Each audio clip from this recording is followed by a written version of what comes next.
Estudar a Bíblia, estudar a Bíblia, estudar a Bíblia na escola dominical. Estudar a Bíblia, estudar a Bíblia, estudar a Bíblia na escola dominical. Vem mais de Deus aprender, fortalece e faz crescer. É domingo de manhã na EBD. Os jovens aprendendo, adultos sim estão, também os pequeninos, as crianças. Que legal! Oh, que momento sem igual, cresce na fé e no saber, vem com a família pra EBD. Vem com a família pra EBD. Vem pra EBD. A paz do Senhor, queridos! Estamos iniciando mais uma videoaula de seu canal EBD Fácil e Motivadora. E na aula de hoje nós forneceremos subsídios da lição de número 7, Adultos, que tem como título Cultuando a Deus com Liberdade e Reverência. Amém? Não se esqueça, meus amados irmãos, você que sempre está acompanhando os nossos subsídios no seu canal EBD Fácil e Motivadora, não se esqueça de se inscrever em nosso canal, você que não é inscrito, você que está nos acompanhando pela primeira vez, cremos que vocês irão sempre estar agora nos acompanhando. Não se esqueça também de nos abençoar com a sua inscrição. Não se esqueça também que na descrição desse vídeo e de outros vídeos do seu canal EBD Fácil Motivadoras, nós temos links. Um link que dá acesso ao teste online, que os irmãos vão clicar, vão ser direcionados, vão fazer o teste online na hora. E existe o link para fazer o download em PDF do teste online, para os irmãos, os professores que assim desejarem imprimir esse teste online e levar para aplicar em sua sala de aula. Bem, então vamos lá, lição de número 7, cultuando a Deus com liberdade e reverência. Texto áureo encontra-se em João, capítulo 4, versículo 24. Deus é espírito e importa que o adoram, o adore em espírito e em verdade. Amém? Verdade prática. A adoração em espírito diz respeito à posição espiritual do adorador. Isso quer dizer que o que vale diante de Deus é como adorar, não onde adorar. A leitura bíblica em classe encontra-se no livro de 1 Coríntios, capítulo 14, dos versículos 26 ao 32. Amém? Então, iremos comentar a lição cultuando a Deus com liberdade e reverência. Na introdução da nossa lição bíblica, o autor da lição, o pastor Ezequias Soares, já nos apresenta uma informação impactante, que nós temos que ter essa informação já em mente, que é a qual que o Novo Testamento não fornece, ele não apresenta um manual de liturgia dessas regras litúrgicas qual as igrejas seguem hoje. Por isso existe essa diversidade litúrgica de igreja para igreja. Por quê? Porque o Novo Testamento não estabeleceu essa liturgia, essas regras para serem executadas durante um culto cristão. Mas o autor vai pegar o capítulo 14 de 1 Coríntios, vai tomar aqueles lampejos que o apóstolo Paulo ali escreve sua epístola, escreve aquela carta exortando aquele povo quanto à forma de se portar no culto. O autor vai pegar aqueles lampejos ali da igreja de Coríntios e vai trazer para os nossos dias, para estudarmos como deve ser o nosso culto hoje e quais os elementos para que ele seja aceitável a Deus. Então, pegando aqueles lampejos, e certamente muitos escritores da época, do período da era cristã, ou seja, no século I, II, III, IV, ele vai pegar muitos documentários, muitos escritos desses homens que escreveram a forma ali, como o culto era prestado, porque não ensinavam como culto, não mostrava como era feita uma liturgia, ele mostrava apenas o que era executado no culto, mas nunca uma liturgia, uma regra. Isso também nós temos que ter em mente, isso é comentado no livro de apoio da lição bíblica. Então nós temos que ter essa informação já em mente. O Novo Testamento não estabelece regras quanto à forma de culto, ou seja, as liturgias que devem ser executadas no culto cristão. Então o primeiro tópico da lição fala: o culto pentecostal, liberdade e reverência. O autor nesse ponto vai nos falar, meu amado irmão, sobre o objetivo central do cristianismo, que é o quê? É levar a mensagem de Cristo a todos os povos, línguas e nações, mas não com o objetivo de mudar a cultura da pessoa, nem com o objetivo de tentar destruir essas culturas e nem de padronizar uma forma única, universal, no modo de costumes, porque no Brasil isso é mais fácil de entendermos. As regiões do Brasil, as 5 regiões, têm suas características peculiares. Inclusive, dentro da sua região, existem os estados. De um estado para o outro, existem peculiaridades que só aquele estado tem. Mas eu estou falando em relação à cultura.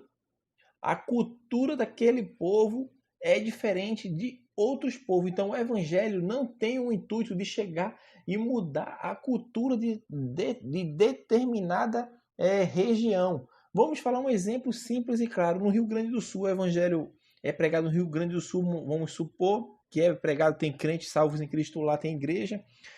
E é cultura deles tomar aquele chá no chimarrão. É a cultura daquele povo ali, gaúcho, que já herdou de seus colonizadores, dos seus ancestrais, aquela cultura de, a sua maioria, majoritariamente, gosta de tomar o chá no chimarrão. O evangelho, quando é pregado para essas pessoas, ele não vai impor, tentar acabar com essa cultura, que virou até costume, mas é a cultura deles, é a cultura dele, aquilo ali faz parte da cultura dele. O evangelho não tem esse objetivo, mas tem o objetivo de mostrar que Jesus Cristo veio para morrer por cada um do ser humano, cada um homem, cada mulher, cada criança, cada adolescente, idoso, ancião. Cristo veio para morrer e morreu em morte de cruz para que tenhamos vida. E é isto que o evangelho de Cristo deve ser pregado dessa maneira, não para padronizar nem destruir cultura, não, mas que a mensagem seja universal no sentido de mostrar que Cristo veio, cumpriu sua missão, morreu e ressuscitou ao terceiro dia para que tenhamos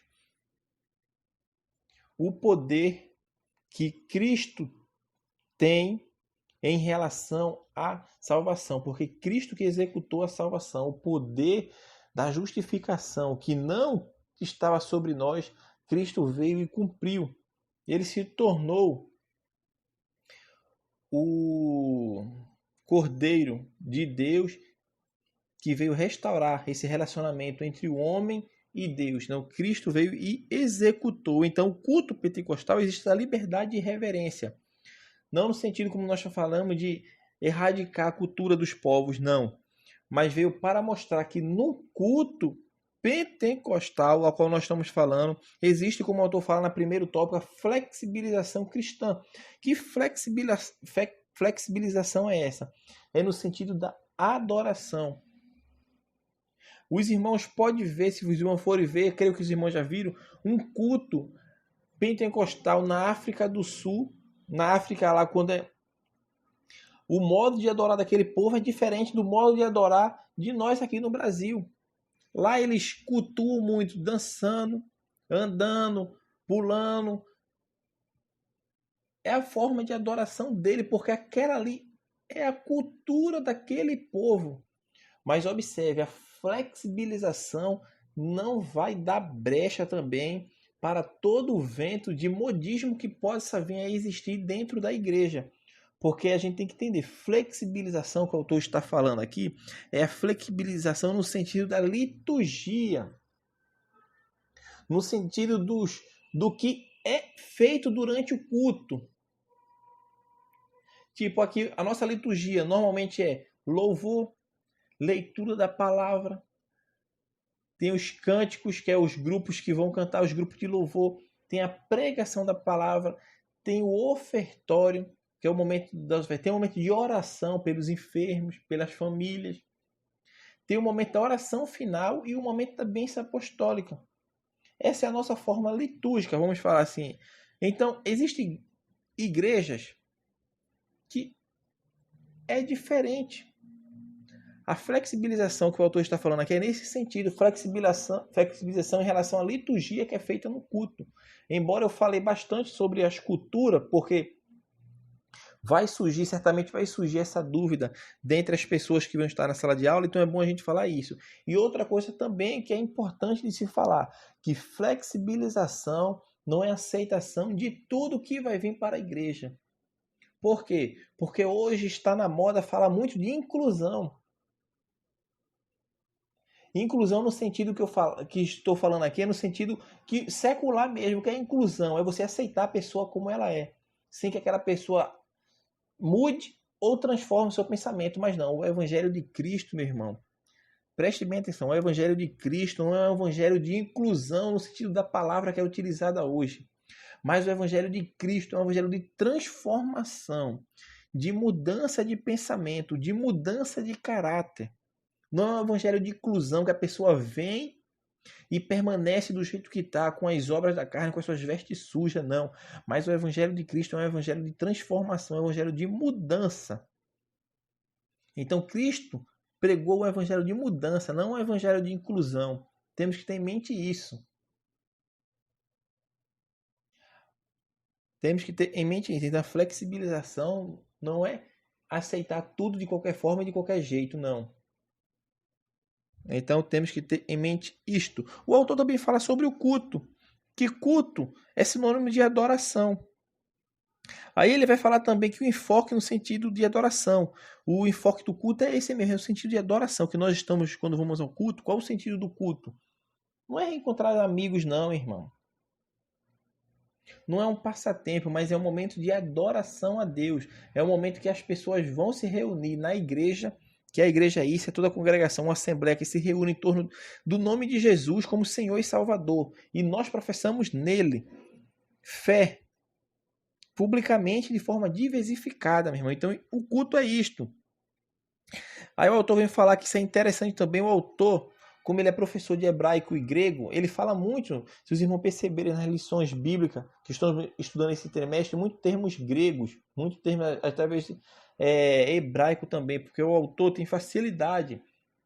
Então é bom comentar sobre isso, que é um termo conhecido, termo grego, que é latreia, que significa serviço, adoração, que vai mostrar que esse termo aqui, essa palavra aparece em 3 sentidos no Novo Testamento. Na verdade, não em 3 sentidos, ela aparece 3 vezes no Novo Testamento. Aí o autor vai citar aqui que é Romanos 9:4, Romanos 12:1 e Hebreus 9:1. As 3 vezes que a palavra aparece essa palavra lá, nesse sentido de serviço, culto, adoração. Então, meu irmão, o que o autor quer nos mostrar? Ele quer dizer que a expressão culto pentecostal é a nossa liturgia, isto é a forma como adoramos a Deus. E essa forma como adoramos a Deus deve ser com reverência. Eu devo cultuar a Deus com liberdade e com reverência, como o autor da lição bíblica fala. Porque é nessa adoração, meu amado irmão, que nós temos esse momento, que nós temos dentro do culto, em que estamos ligados com Deus. É isso, eu tenho que reconhecer, eu tenho que celebrar, eu tenho que exaltar a majestade de Deus. Então, no nosso culto, a reverência deve ter primazia. Eu devo ser reverente a quem eu devo estar adorando, que é a Deus. Então a reverência tem que ter na minha vida e na nossa vida, no culto cristão. É a reverência, porque nós estamos aonde estamos, na casa de Deus. E hoje vemos muita falta de reverência. Vivemos em um mundo onde a tecnologia tem avançado de forma assustadora e as pessoas estão deixando de lado a reverência em troca dos meios de comunicações. Que meios de comunicações são esses? Os smartphones, os celulares, os telefones, as redes sociais, que muitas vezes nos impedem de nos aproximarmos de Deus naquele momento que nós reservamos para Deus. 2 horinhas que você permanece no máximo ali em um culto, as pessoas muitas vezes não conseguem ficar sem olhar o seu telefone celular. E isso muitas vezes caracteriza uma falta de reverência. O tópico 2 fala o centro do culto pentecostal. Qual o centro do culto pentecostal? Isso é fácil de falar, é fácil de responder, porque o centro do culto pentecostal é Cristo, é Jesus. Nós pentecostais somos acusados, damos muitas ênfase ao Espírito Santo e diminuímos a Cristo. Essa é a acusação que eles nos imputam, mas não é isto que acontece. Porque o culto pentecostal tem um mover do Espírito Santo, até porque nós estamos na dispensação da graça, na dispensação do Espírito Santo, e o Espírito Santo atua no meio da igreja. Se eles não creem, o Espírito Santo não vai agir no meio deles, porque eles não creem, não acreditam na manifestação sobrenatural do Espírito de Deus na vida da igreja. Mas nós, como os crentes pentecostais e à luz da Bíblia, cremos e vemos, porque a Bíblia é o nosso espelho, é a nossa regra de fé, é o nosso modelo, o livro de Atos. Como eu falei em lições anteriores, ele serve de modelo para a igreja hoje. Quando lemos o livro de Atos, nos identificamos com as manifestações sobrenaturais do Espírito Santo. Então, meu amado irmão, essa acusação que é imputada aos pentecostais, que dá ênfase muito ao Espírito Santo em detrimento a Cristo, é uma falácia, até porque nós cremos no Deus Trino. Então, Deus é adorado, Cristo é adorado, o Espírito Santo é adorado. Mas a ênfase principal da pregação das Assembleias de Deus no Brasil é Cristo, que era loucura para os gregos e vergonha para os judeus. Cristo Jesus. Pregamos a cruz de Cristo. É isso que é o centro da nossa adoração. Jesus Cristo, aquele que nos deu a vida, que morreu por cada um de nós. O nosso culto é um culto vibrante no poder do Espírito Santo. Por quê? Porque quando nós juntamos para prestar um culto de adoração a Deus, neste culto existe uma dinâmica. É um culto que não está restrito.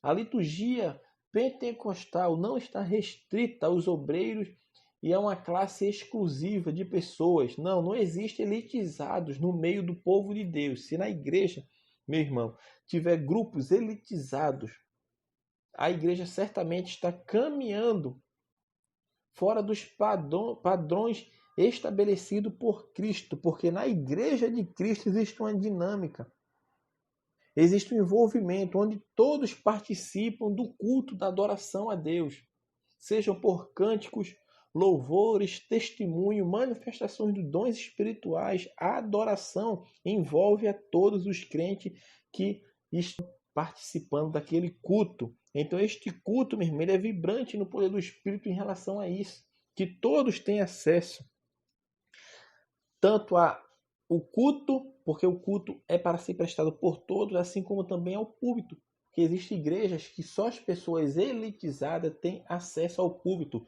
como se fosse um lugar santo em relação àquelas pessoas. É como se fosse um secretismo religioso que apega a essa mentalidade do local santo dos santos que tinha ali no tabernáculo, onde só o sumo sacerdote entrava, e muitos pegam o púlpito e fazem desse lugar santo dos santos, onde não permite as pessoas, os crentes salvos em Cristo, de subirem para contar um testemunho, cantar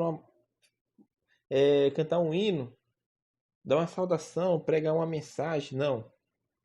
Mas ele acha que só os elitizados da igreja.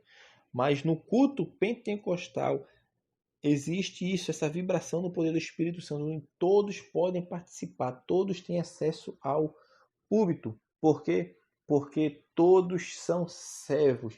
E Deus olha para todos, não vê ninguém superior ao outro. Porque a adoração, aquela que vem do interior, somente Deus conhece, meu irmão. A Bíblia não dá margem para medirmos a espiritualidade de alguém, nem tampouco o quanto aquela pessoa adora a Deus ou deixa de adorar. A Bíblia não mostra de forma alguma isto, não. Porque quem conhece é Deus, porque Ele é que procura os verdadeiros adoradores. Isso são características do culto pentecostal, porque no culto pentecostal tem tudo isso.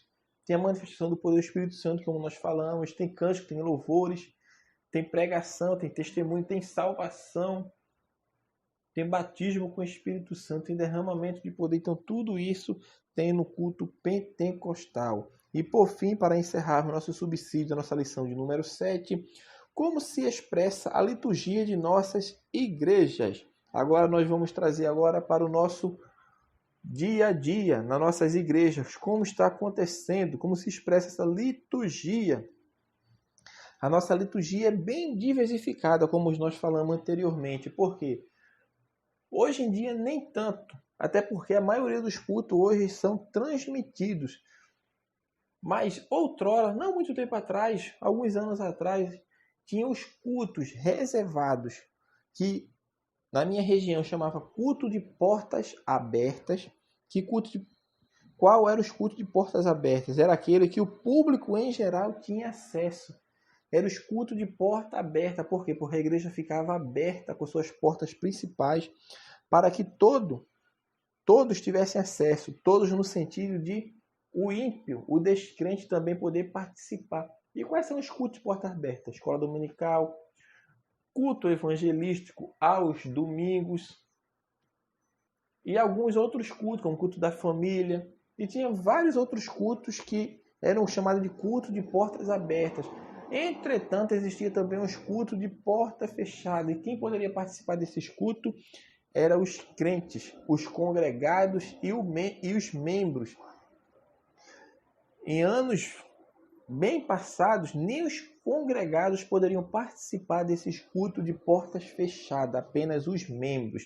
Mas hoje já está mais flexível em relação a essa participação, até porque até o descrente hoje participa de culto que deveria ser direcionado unicamente para os membros e congregados da igreja.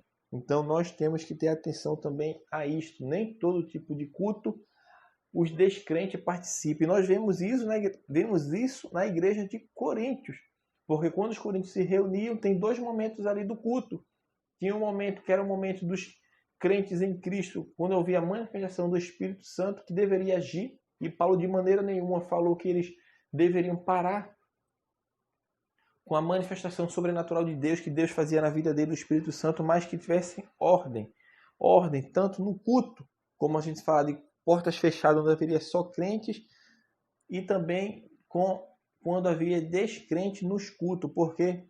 Porque o descrente não entende as coisas do homem espiritual, é o que a Bíblia fala. O homem natural não compreende as coisas do homem espiritual, mas o homem espiritual discerne a tudo e por ninguém é conhecido. Então nós temos que fazer essa diferenciação na nossa liturgia hoje. Nem tudo o que se pode falar a um culto de portas fechadas nós vamos falar quando o descrente estiver.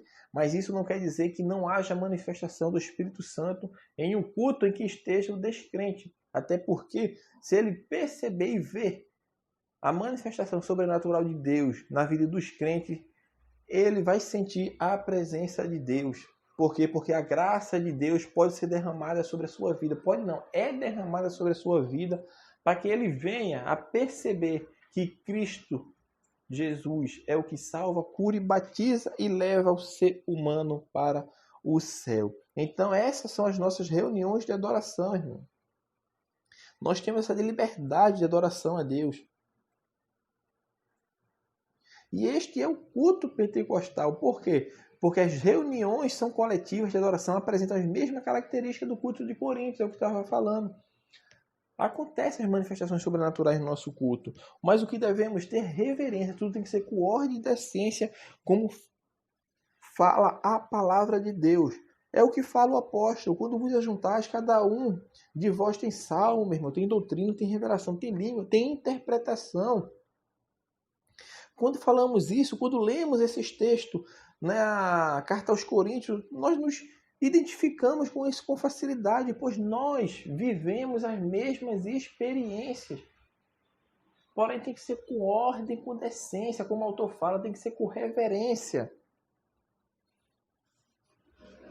Tem que ser com liberdade, mas uma liberdade que direcione para a reverência, a liberdade no sentido que eu hoje sou participante deste culto de adoração a Deus, eu faço parte deste culto, e quando nos reunimos, nós fazemos parte, meu irmão, da adoração a Deus, amém? Então, meus amados irmãos, este é o nosso comentário sobre a lição de número 7 de adultos, cultuando a Deus com liberdade e reverência. Amém, meu amado irmão? Chegamos a mais da metade já do trimestre, estamos caminhando para o fim do trimestre.